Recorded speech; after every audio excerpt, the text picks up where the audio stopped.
There's Nick Sirianni after the game doing some snow angels in the confetti at Lincoln Financial Field as the Eagles advance via a 31-7 victory. There they are, having a good time, soaking in the moment, enjoying the spoils of victory. And 31-7 combined with 38-7, that's 69-7 if my math is correct, and it rarely is. Have a couple of cigars there, Jalen Hurts. Well, yeah. Enjoy that. Hey, Just chill and relax and have a cigar and in your purple leather jacket. Wow. Yeah, well, I don't know about that. I don't know about wearing the purple on purple. Oh boy.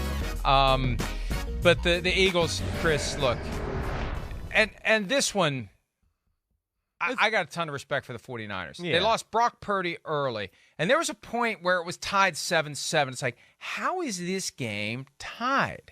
How are the Eagles not up 21-3 in this game? Now, eventually the floodgates open, and it was the drive after the 49ers scored their touchdown to tie the game. It's almost like it woke up the Eagles. Yeah. And they needed – it's like, okay, their quarterback goes out. It's kind of like what the Jaguars did last Saturday. I felt like, the team that benefits from the quarterback injury was kind of lax. Like, this is going to be easy now. And the other team buckled down.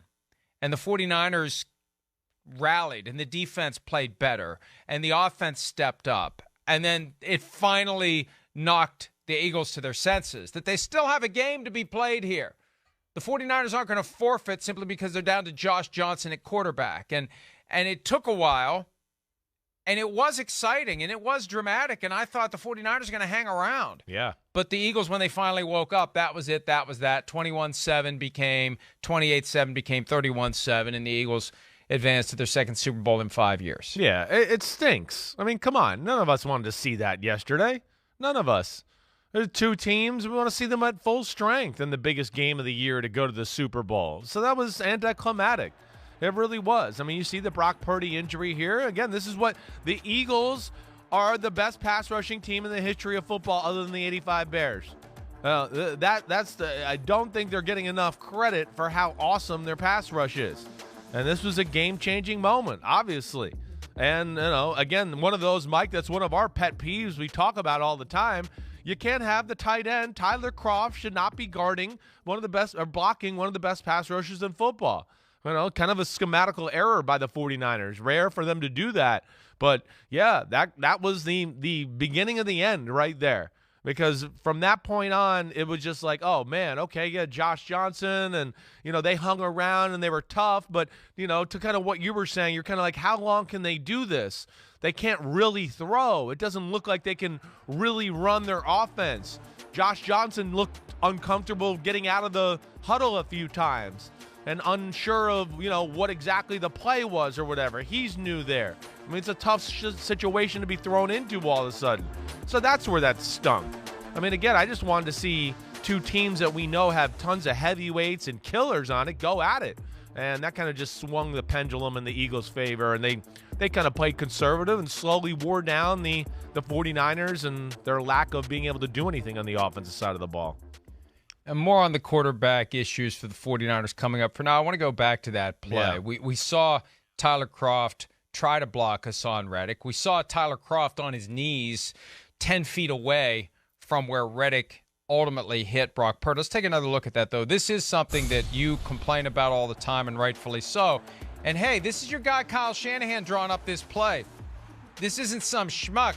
He's drawing up, no doubt, Tyler Kroft trying to block Hassan Reddick.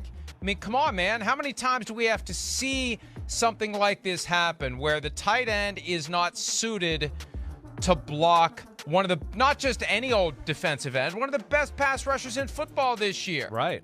One of the very best. No, but again too, and I mean, you're saying it right. Shanahan is usually the top X's and O's guy there is. We know that, but this is the bind the Eagles put you in. If you see the start of the play, it's a 5-man rush. They got 5 defensive linemen in. And then, okay, a tight end stays in as your 6th guy, and they're trying to use the other 5 guys for, hey, yeah, maybe the 4D lineman in case somebody blitzes. But That's where it's unfortunate. That's what great teams do to you. They put you in a few schematical situations where you go, man, I don't really want to do this. I don't really want to, but I got to take a chance here to make this happen or, protect against this blitz. And it came back to bite them in the ass. Not only just for that play right there, but that was night-night. I mean, like we said, that was kind of the beginning of the end there where you just, man, can the 49ers really manage or weather the storm here? And slowly but surely the Eagles just wore their butts down. It reminded me of something I really didn't want to think about yesterday. Both games yesterday made me think of recent postseason failures by the Minnesota Vikings, whether it's a quarterback throwing short of the sticks on 4th and 6 or, and let me set this up before we roll it, 5 years ago. Right. Vikings go down the field, score a touchdown in Philly in the NFC Championship, go up 7-0. Matt Casey texts me, congratulations. I text him back a middle finger emoji because I don't need to hear that when it's 7-0. But the Vikings were hot knife through butter that day. They stopped the Eagles. They have it again. They're moving. Pick 6. It's 7-7. Then the Eagles get it back. They're up 14-7. Now the Vikings were driving.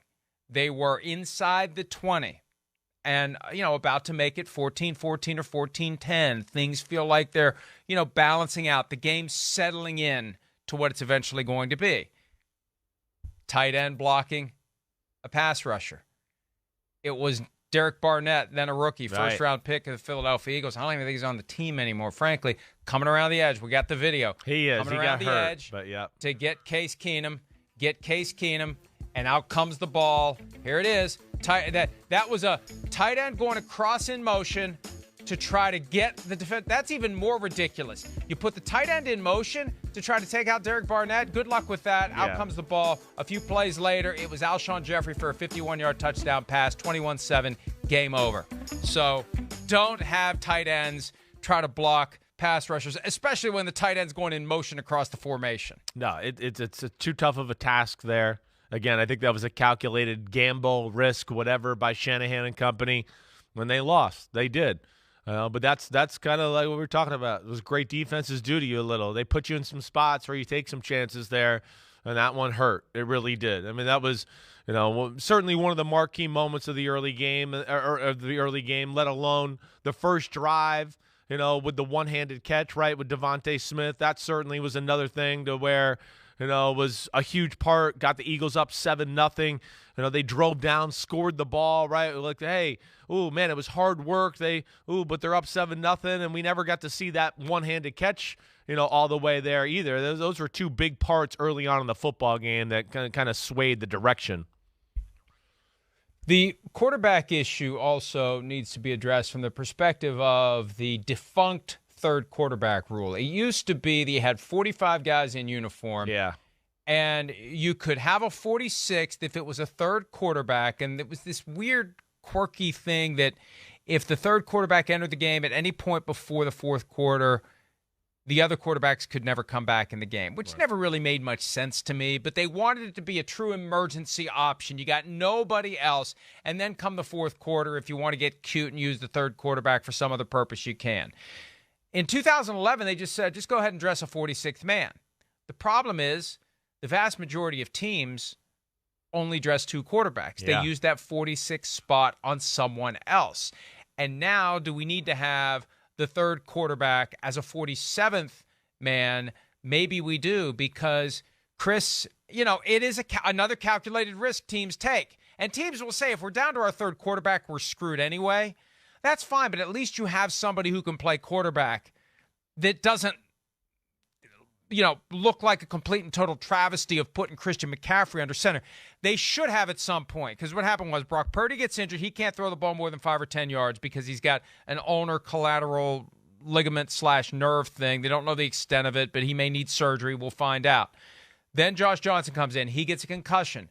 So instead of just saying we're going to go old school single wing Christian McCaffrey Wildcat, they put Brock Purdy back in, and Brock Purdy can't do anything. It's a wasted man. You're playing 10 on 11 at that point.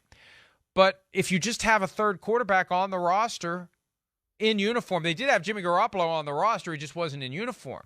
But if you have that third quarterback in that situation, it just doesn't feel like a mess, like a disaster, like an embarrassment to the sport, where this team is just trying to get through the game and get it over with. It just felt like they're just trying to get through the damn game and get it over with. It really didn't feel like they were being competitive or had any chance whatsoever once they were down to no healthy quarterbacks left. And so that third quarterback rule maybe needs to come back. Not that teams are going to have three good quarterbacks, but at least you got somebody who is schooled in the position of quarterback if that emergency does unfold. Yeah, it just didn't seem right yesterday, I think, to your point. For a game to go to the Super Bowl, it just seemed, that it was one team kind of an amateur hour because of their quarterback situation where they couldn't do anything. And that is tough. And maybe that is something the NFL has to think about there. Because, they had to put Brock Purdy in. I'm sure they would have hey, let's put McCaffrey in and let him be the Wildcat quarterback and do all that, except that they probably never really called plays. So that was another thing, too, where you go, oh, wait. So that's where another quarterback, of course, would be able to make that transition a little easier. But just unfortunate. I mean, it really was. What a great run by the 49ers. I mean, that was special. It really was, again, with a third-string quarterback to dominate the way they did the last half of the NFL season. 2 playoff victories, and then get there, and we go, ooh, man, can they really do this with the rookie Mr. Irrelevant quarterback?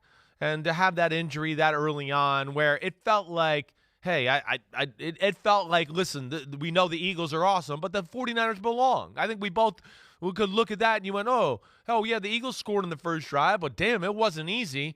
A shoestring 3rd and 6 catch, a jump ball that wasn't really a catch that set them up for the touchdown.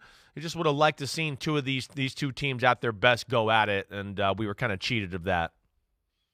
Yeah, I mean, it could have been a hell of a game if Brock Purdy had stayed healthy the whole time, and he could have really staked his claim to be the quarterback of the 49ers moving into 2023 and beyond. Now who knows? Don't know. Right. Let's just pause for a second. I just posted this poll on Twitter. Who do you think will be the Week 1 starting quarterback for the 49ers? We'll have plenty of time to talk about it as the season unfolds, but as it's fresh, what's your gut feeling? Trey Lance, Brock Purdy, Jimmy Garoppolo, Tom Brady. Who's it going to be? That's yeah. I mean, Jimmy Garoppolo, no. Negative Ghost Rider. He won't be there. Jeez. I don't even know what I want to say. I'm with you with the Brady thing. I mean, I don't know where that goes. The Brady thing is interesting. It's like we said all last week. I don't think he's going to a team that can win the Super Bowl. And here's a team with a weird quarterback situation. So, yeah, I got my eye on this one for sure. I'll go Trey Lance right now, but I don't feel good about it. I have no idea. It's crazy. We're talking about a team that's that good. I don't know who the damn quarterback's going to be the start of next year. But isn't that amazing? That amazing? As good as they are, that's been the Achilles heel. It goes back to not evaluating Patrick Mahomes because Kyle Shanahan was determined to get Kirk Cousins, then enter Jimmy Garoppolo via trade, and then no thanks to Tom Brady in 2020 when he wanted to play for the team, and then maybe last year that weird moment in time where Kyle Shanahan doesn't go to the combine, Tom Brady's sleeping in his old bedroom at his parents' house in San Mateo. Brian Griese has just arrived as the quarterback's coach, the former Michigan teammate of Tom Brady. Little fishy. Something's going on here. Something's going on here. Right. Back at a time when he was going to Miami, right? Right. Well, that was plan A, and plan A got blown up by Brian Flores. Right. So there was something weird happening, and now Kyle Shanahan, when they played the Bucs this year, he spoke candidly of the regret that he and others are feeling because they just thought based on 2019 Brady was done. Right. And they found out the hard way Brady's not done. And you chalk part of this season up to all the turmoil he went through, and Clyde Christensen, the Buccaneers now retired, forced out quarterback's coach, everything Brady was going through, that helps explain it. There are the early results, and a lot of times the early results hold. It's a tight one, though. We'll see. It's going to be a story that dominates the offseason. Now, a story that would have dominated yesterday if it was a close game. The 4th down catch, back to throwing well beyond the sticks. This was the first drive. It was 4th and 3, I believe, from the 35-yard line. Right. Jalen Hurts rolls left. And forget about the red line. I'm going for the goal line. Unbelievable. Directs traffic. Devontae Smith. What a catch. And then, you can't see anything from the initial angle to suggest he did not secure the ball, but he gets up quickly. They come up to the line of scrimmage. Fox doesn't show us the key replay until after the touchdown and the extra point and back from commercial. Kyle Shanahan didn't see this angle. They sure as hell didn't put it on the video board at Lincoln Financial Field, where it's clearly incomplete. So no red flag is thrown, no challenge is made. And Chris, here's the most important thing. And Fox was working pretty hard to give broadcast partner NFL a pass on this. Mike Pereira, and I love Mike Pereira, but I'm calling BS on Pereira basically saying the league is stuck with the same angles that we get. And I know in the truck they're looking at all the different camera angles, and sometimes they find one late, and then they have to say, gee, do we even show it at all? We didn't find it in time. We should have found it sooner. The NFL's got access in real time to all of those angles and more. They have the Hawkeye system. They tout it all the time. They're in the command center at 345 Park Avenue, and they've got everything there. Every angle, and they didn't see it either, because that's one of those plays where, thanks to the expedited replay review, the sky judge, whatever name you want to apply to it, they could have stepped in and said, after further discussion, the ball struck the ground, it's an incomplete pass. Kyle Shanahan shouldn't have even had to throw the red challenge flag. So it wasn't just him not throwing the flag. And I guess you could argue, he should have sensed something was up. He should have thrown the red flag because the Eagles are moving fast to the line of scrimmage. How many coaches throw a red challenge flag based simply on possibility because the offense is hustling? You're throwing away one of your two red flags. That's right. And a timeout when you have not seen it yourself, right, and none of your people have seen it. That's right. That's a lot to expect of Kyle Shanahan. Right. And if he challenged it and he was wrong, everybody would go, "Oh, you're an idiot. You didn't even see the replay and you challenged it. What an idiot you are." It's another one of those, like, Jermaine Pratt with the Bengals game. You can't win sometimes when you're in professional sports. You can't. But like that's one where I'd like to see the NFL jump in there. What was the number one telltale sign right away that you didn't think that maybe it wasn't a catch? What was the number one thing? Exactly. Devontae Smith getting up. He knew. So he right knew. away. Let's come on. We've all watched film. I'm sitting there going, I don't think he caught it. That's why he's doing it. I'm yelling this to my son and my wife. I don't think he caught it. That's why he's doing this. That was the telltale sign, right? They hadn't been running the hurry-up offense at all before that. So that's one where, why can't the league just slow down play for a minute and be like, we're going to see this the right way, and the referee's going to put his foot in the ball and be like Captain Morgan for a second, and we're going to sit there and make sure we get it right. That to me is where the league or Sky Judge or somebody should step in and be like, hey, they're hurrying up. That's great. Hey, hey, Johnny, get on the ball here. Stop it for a second. We just got to see one more angle here before we let, blow the whistle for play. That's all that had to be done. And that to me is easy. That's a great point. Yeah. For the same reason that some are saying Shanahan should have seen that frenetic effort by the Eagles as a sign to throw the red flag, that should have been a sign to the officials and to 345. Exactly. Hang on. If you can come in and kill a play during the play and do a mulligan because the play ran forward, you could, because really, we've seen them huddle and do stuff all year, like the whole year. Right. Now in this game, this is when I wanted to see you get it right for sure. So yeah, that's where it bothers me. But let's take this all the way back to the origin of replay and understand where this logic flows from. It's very simple. They set up replay review so that you have a window to try, if you have that red challenge flag, to overturn the ruling on the field, or the booth can buzz down up and until the moment that the next play is snapped, until it's initiated. So that tells the team that thinks they may be getting away from something to put the pedal to the metal and get up there and snap the ball to short-circuit the whole process. This is all part of a strategy aimed at short-circuiting the fair and just process of reviewing what happened. So I think they're fully within their rights. Agreed. And this is something I guarantee you somebody from NFL Network is going to say the NFL is going to consider in the offseason changing the mechanics to allow the officials to pause the action so that an expedited review has a fair chance of occurring. Because that's ultimately what it comes down to. You don't get a fair chance if you're Kyle Shanahan to decide whether or not to throw the red flag, or if you're the sky judge, expedited review, booth assistant, whatever, to figure out what's going on, because the team that's trying to get away with something is trying to short circuit the whole process. That doesn't seem right to me. And if it doesn't seem right to me, my sense is it doesn't seem right to most people, and maybe it doesn't seem right to the league, Chris, and they'll do something about it. Yeah, hopefully. And again, it's we know how the game shook out. The Eagles won. We know that. These are just things I think we're looking at it as fans of the sport, two guys that love the sport, that we just go, hey, you could clean that up and fix that, so we don't have to worry about that.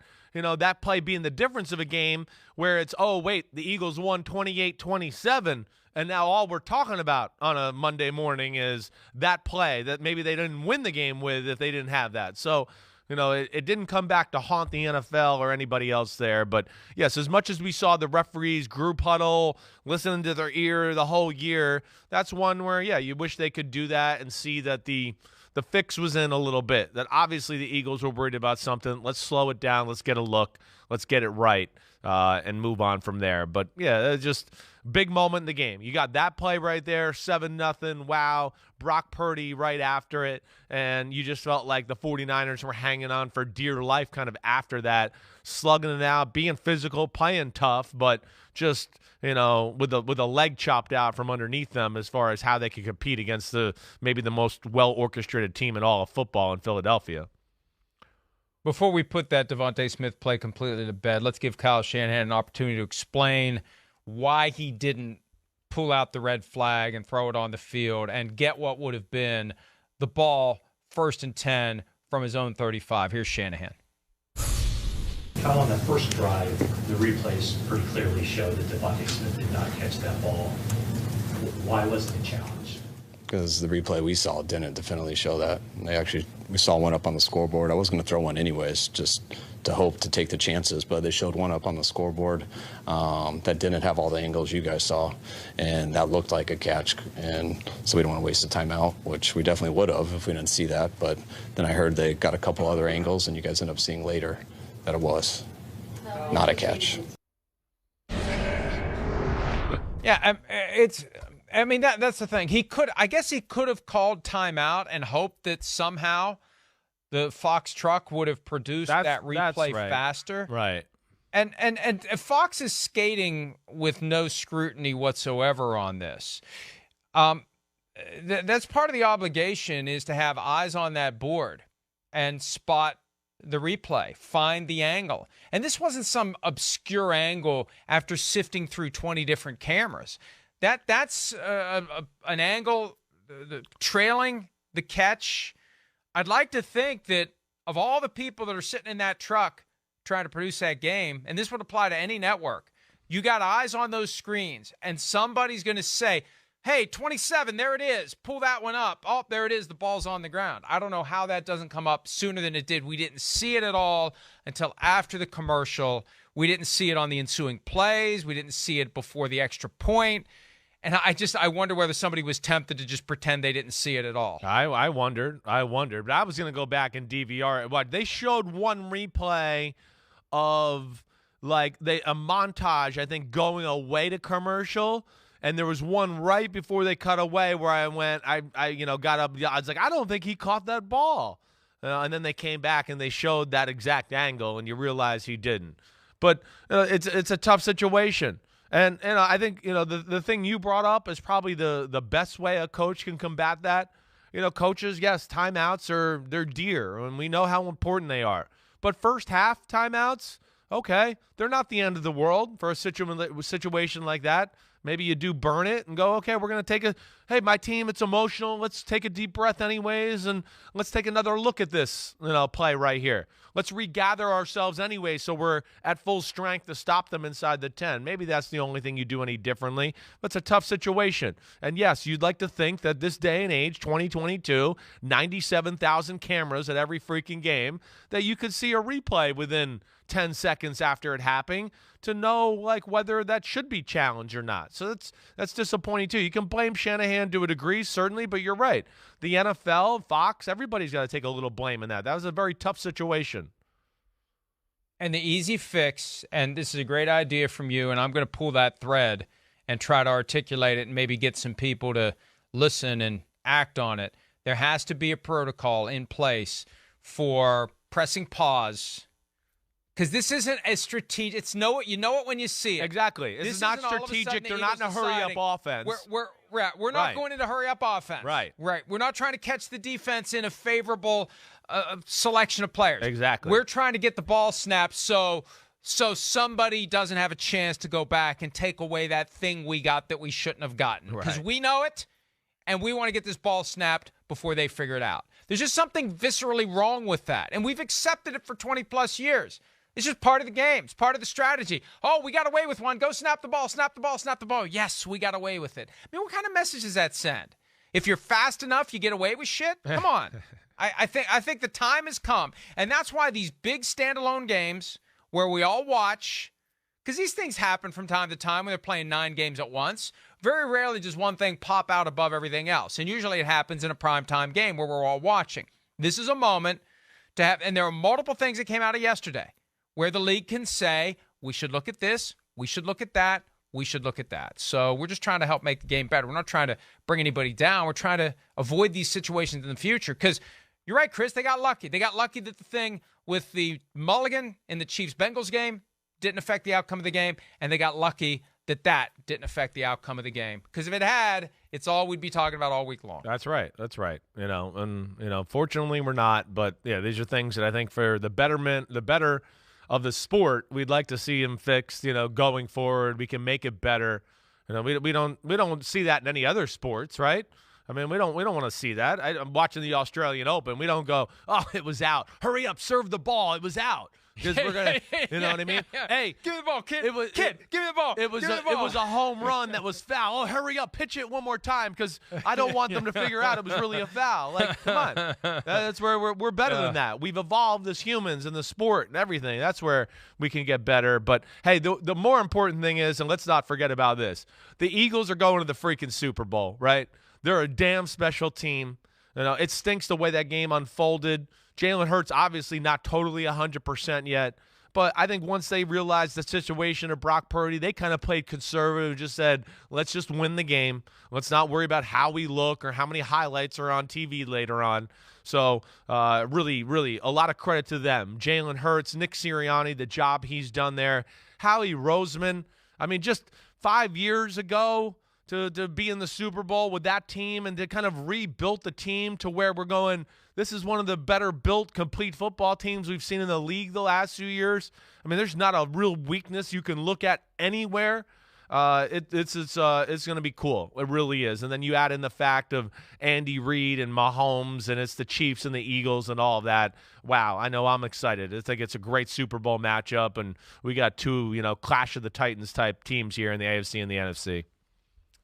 When you look at the overall offensive production of the Eagles yesterday, if you would just cut it short of their total touchdowns, you would say, I think they lost the game. Because it wasn't overpowering offensively. 121, I think, net passing yards. Yeah. But they still got it done. We're going to take a break. On the other side, we'll give the Eagles more praise for what they pulled off and maybe focus on some things they need to shore up if they're going to beat the Chiefs. By the way, they are 2-point favorites, the Eagles, heading into Super Bowl 57. But as we saw last week, those lines can and will move.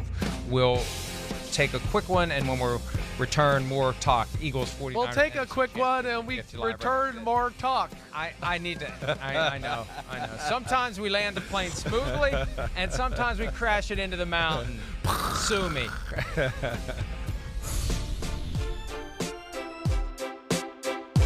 Well, the Empire State Building, apparently this is tradition when teams qualify for the Super Bowl.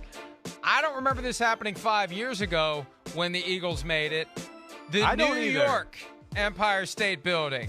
New York City, basking in the glow of Eagles green and white.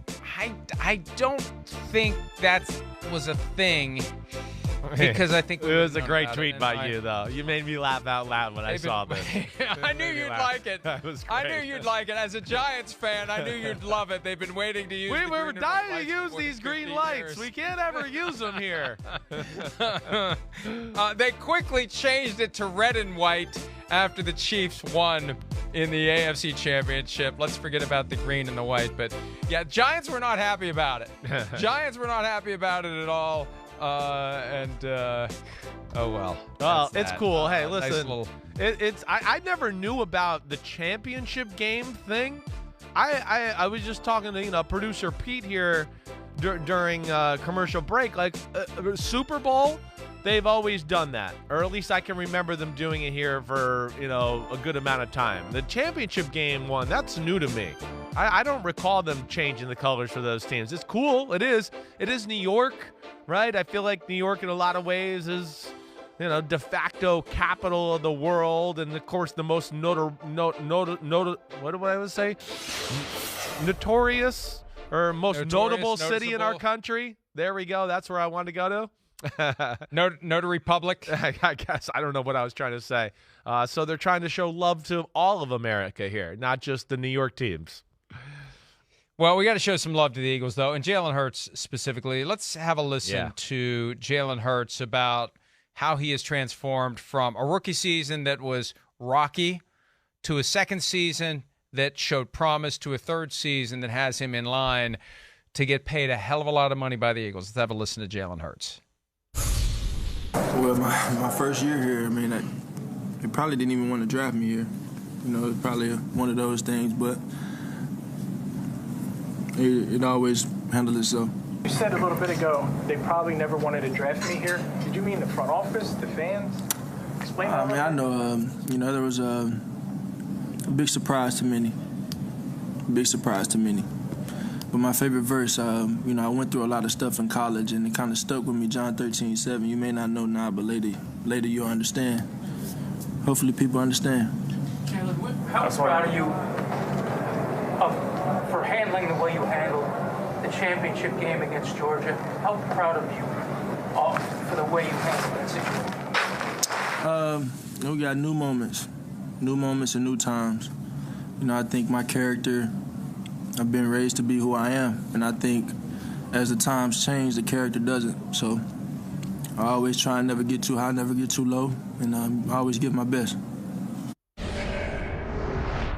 This is going to be a challenge for the Eagles, though. There was an item yesterday from Ben Volen of the Boston Globe, and this is a talking point that pops up from time to time. You get quarterbacks on rookie deals, and 3 of the 4 quarterbacks playing yesterday on their rookie deals, low cap numbers.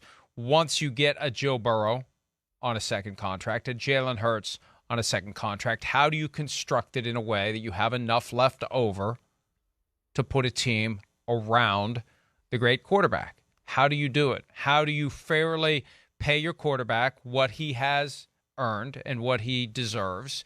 How do you placate him?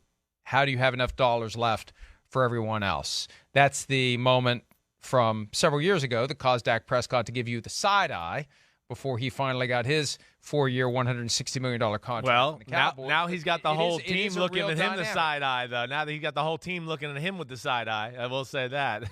Yeah. Well, but you've got to perform if you're going to have that. Exactly contract. right. That's right. the key. Right. And I'm not, this isn't a knock on Dak, but you can't play the way you did last field. week. You can't be inconsistent. Right. You have to be Patrick Mahomes. Yeah. And that's the reality.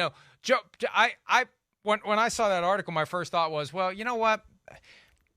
Joe Burrow is a guy that understands the value of having good players around him. I would trust Joe Burrow to just figure out his own contract. Joe, just tell us what you want. Yeah, seriously. Here, just take the checkbook. Right. You tell us what you want. You're a smart guy. You understand how this works. You know there's got to be money left for everyone else.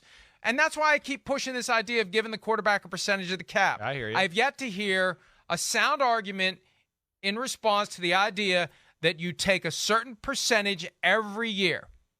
12 cents on the dollar, 13 cents on the dollar, whatever it is goes to your quarterback, and the team has all the rest of it to go out and put the players around him. And the other side of it, too, is teams that don't recklessly trade away their draft picks have a nucleus of guys every year that are on their rookie deals, that are getting peanuts in comparison to your star high-end players. Right. It's on you as the team to draft and develop the young guys, because for their first 3 years, we can't give you another contract. You may be an all-pro every year. We can't do anything about it until you got your 3 years in. So it is still incumbent on the team to use those draft picks wisely, sign good quality undrafted free agents, and put the players around your star quarterback. But, for some quarterbacks, the answer should be we're not going to pay you. The Rams should have done that with Jared Goff 3 years ago, and they eventually paid for it, literally and figuratively,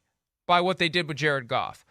Other teams need to be ready. And some guys are going to fall into that gulf where maybe we shouldn't pay them. Yeah. But some guys, clearly, Joe Burrow, you don't have that. You don't say, well, we'll just go find another Joe Burrow in the draft. You pay Joe Burrow what he wants, and you trust that he's going to be fair with you to allow you to put a team around him. Yeah, well, hey, listen, either Burrow, Hurts, they're going to have to pay them a lot of money, right? We know that. I do think, to your point, they're a little bit like Mahomes or Josh Allen, and the fact that they're not going to look to go like, I just want to hammer the team and take every bit of cash they got. To what you said, I think, Jalen Hurts is going to sit there and go, damn, I want to make sure A.J. Brown and Devontae Smith and Dallas Goedert and Lane Johnson and everybody's here with me. Hey, that's part of it. And again, what a better example. The guy that we all call the GOAT did that, and, yeah, maybe was forced to do a corner with the Patriots a little bit, as far as the money was concerned, but did it, and he reaped the rewards of it. He always had a good team around him, and he won 7 damn Super Bowls. So there's something to be learned there. But, Jalen Hurts, of course, hey, I was wrong. Yeah, I, questioned how good he was. He's definitely a top 10 quarterback in football, what he's doing. He's one of the greatest leaders in the sport. You could tell even right there, he doesn't even seem like he's happy he won the NFC Championship game. He seems like he's still, like chippy and like, I'm going to prove you wrong, still more there to it. I love that about him. I do. And again, he's done a great job as far as leading the team, making big plays, running the football, doing that. And then the way they're playing is formulated around his skill set now, to where they got something special going here yesterday. I don't think he was 100% yesterday. I don't think his arm is totally there, but he was playing a really good defense, and like we said, I think they were being a little conservative too once that Brock Purdy injury happened. But this time off I think will be big for him to where he can be totally full go, feel totally normal for the Super Bowl, and give that shoulder a little bit of a rest. Yeah, we want both starting quarterbacks to be as close to 100% as possible for the Super Bowl coming up in 13 days. And I think Jalen Hurts, that laser focus, not satisfied with simply getting to the Super Bowl, wants to get there and win it. And that leadership is so important. That's why, I understand that wins aren't apples to apples, quarterback stat like a pitcher would be. But there still is relevance to having a guy that lifts up the team, that leads the team, that inspires players, that holds them accountable, that gets them to do more than they otherwise would do. There is value in that. And Jalen Hurts has that. He has that. He told me that after they beat the Steelers. He's starting to feel this team take on his personality. He's the coach's son. He views it a certain way. He brings that to the table. And you combine that with the physical skill. You get a coach on the field that's got a high degree of physical skill, you got something special. That's right. And that's where the Eagles are. And that's why they will pay Jalen Hurts. I feel like the Eagles have always been kind of ambivalent. Always kind of looking. They've been linked to some of the guys that have been available. A lot. And the last there two may have off been seasons. There may have been a point last offseason when they were maybe kicking the tires on a guy named Kyler Murray. Yeah. Yeah, right. So, but that was before Jalen Hurts has this third year where he breaks out and becomes a guy where he's your guy. Yeah. There's no doubt. There's no doubt about it at this point. He's the guy you need to keep. He's the guy you need to rally around. And I think he can be as trusted as Joe Burrow to be reasonable when the time comes, because he knows the value of having money available to take care of the rest of the team. So the Eagles are in great shape. The Chiefs are in great shape. The Bengals are in great shape. I mean, look, the Eagles were just here 5 years ago with a completely different team, but they still have the structure in place to constantly reload, and the Chiefs do too around Patrick Mahomes. It's get used to seeing these teams among the top in the NFL. Yeah, I don't disagree, and again, not only because of the quarterback situations, but the people running the show behind the scenes. They gotta They got a formula and a plan that they adhere to, and they have an eye of talent that is special. And they're not afraid to make the tactical, aggressive move a little bit. Whether, oh, hey, we're going to trade Tyreek Hill away. Okay, he's awesome. Or we're going to trade and get A.J. Brown, whatever it may be. But they've done the things, too, that you've discussed, where they've drafted and developed. They've been very good in those areas. And then splashed in some free agents with it. And then you add that quarterback and a damn good head coach on both sides. That's where we're going to get an awesome Super Bowl. I hope it will be. And the Eagles probably wish they weren't favored. They want to have that chip on their shoulder, and we'll see what happens over the next 13 days, how it goes, all the news and whatever comes out about how healthy Patrick Mahomes is or isn't, Jalen Hurts is or isn't. But hopefully it's a good, exciting game that isn't marred by any of the stuff that we've been talking about that may have caused some problems if those calls had affected the outcome of the game. Let's take a break. The coaching carousel continues to spin. 3 weeks later, only one job has been filled. 4 remain open. It may be down to 3 pretty soon. We'll talk about that when PFT Live continues right after this.